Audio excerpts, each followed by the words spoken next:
Hi there, this time I'm going to be tying a variant of the yellow owl. I call it the fluorescent yellow owl. Materials I'm going to be using is UTC thread in fluorescent yellow. For the rib I'll be using Unithread 6.0 in dark brown, and also some CDC plumage, cul de canard. It's basically feathers from the it's basically the rear end of a duck. They're very heavily oiled, so they float absolutely fantastically. So to start the fly, basically wind back from their eye. All I do is wind back to there. This is one of the smaller hooks around. This is only a size 16 grub hook.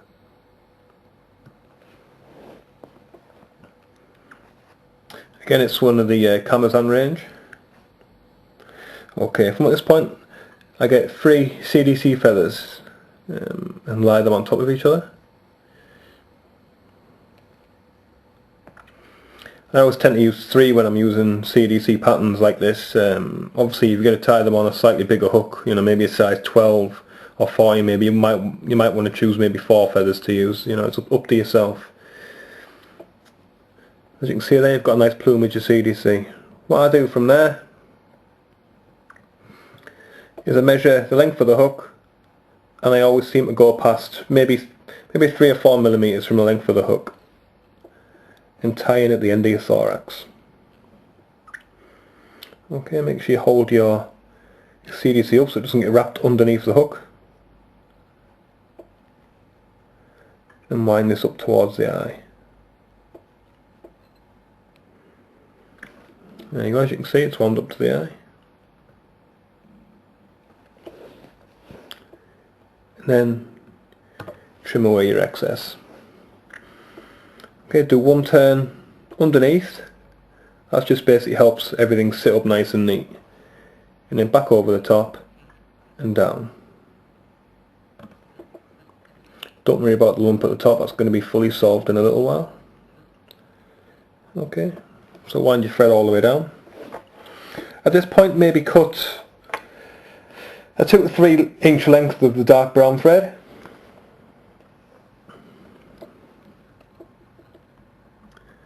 Okay, so basically just place the thread over the top if it's going to catch. Over the top and then pull back so you've only got a very maybe 1 or 2 millimeters excess sticking out. At this point do touch and turns all the way back up.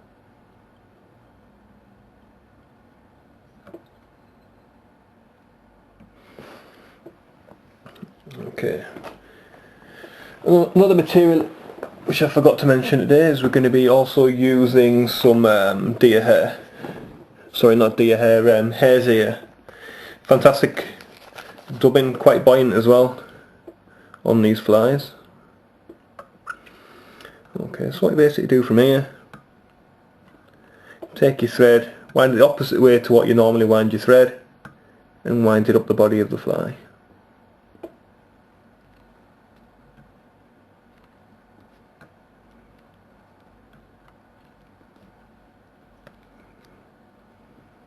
Okay, and just tie it over the top.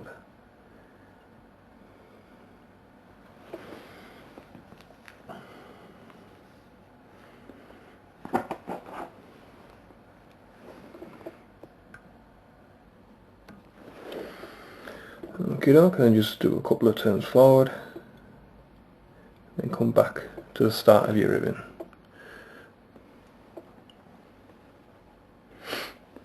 Right, at this point you want to take a pinch of hare's ears dubbing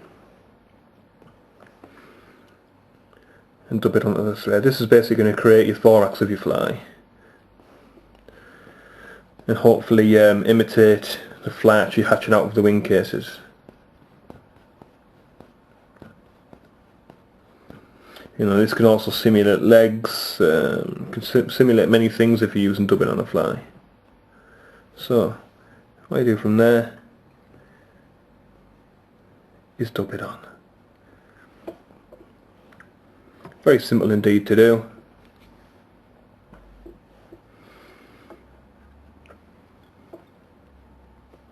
What I'm going to do is just add a tiny weeny little bit more dubbing just to the front of that, just behind the CDC. It's a great thing about dubbing, you can add and take away pretty much what you want. Okay, that's looking good to me. Okay, at this point you want to pull everything back and again do another turn, 2 turns underneath the CDC. As you can see from the video there, they've got a nice few strands sticking out, you know, those could simulate legs and many other different things of flies, and also nymphs hatching. A lot of people ask me how I varnish these dry flies, you know, stop them becoming too heavy at the front or ruining the dubbing at the front or ruining the CDC. So, here's what I do. I basically apply the varnish on the hook, on the thread, sorry.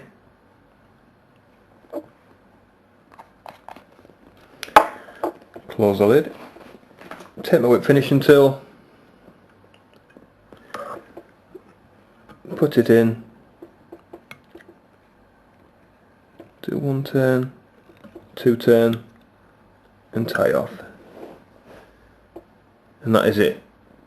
That's very simply done. Don't need to varnish that anymore, it's enough varnish to last the fly.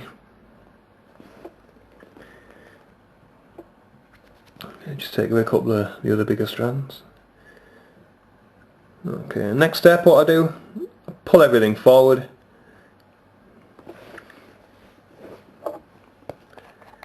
And also apply a very small amount of varnish to the body. The reason I put the varnish on is basically just to make the fly last a bit longer, because, you know, trout have got sharp teeth and obviously they're going to ruin your fly if they keep on taking it all the time. Okay, well obviously once the varnish is dry, I'm going to push mine back, but for yourself, if you're tying these at home, once the varnish is dry, push your dubbing back, and there you have it, your fluorescent yellow owl. But again, very simple to tie, but absolutely seriously effective on still waters.